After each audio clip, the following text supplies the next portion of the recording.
Ono asangiddwa ng'akanika akamotoka ke ak'ekika kya buggy kagenda okuvulumula ku Boxing Day Sprint ku Festino. Arthur Blick Jr. akyase nnyo sizoni eno ategeeza nga bagenda okukyamula abawagizi be. Tugenda kubeerayo ngenda kuvuga digi z'empaka ku makya mu afternoon era nzije mu motoka z'empaka lwakuba ku luno ngenda kuvuga buggy eno era ngenda kujjiribiza basebuguzi ngenda badeeshi ngenda basumbuwa mu buggy eno bawe run for their money.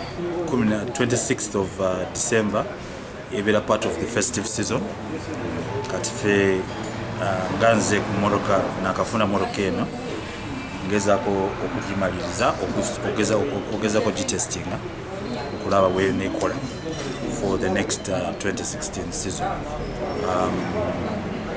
Mu buli end of year wabeerayo okusanyuka kubanga Katonda baatutuusiza kumala omwaka kati eyo olunaku olwo nange neyanza Katonda kunyamba okufuna emoroka ate okubanga mbeerawo nga nkezako ku lunaku olwo. Ono ayongeddeko nti ate sizoni ejja wakuyitimuka nnyo oluvannyuma lw'okukanisa emmotoka ye.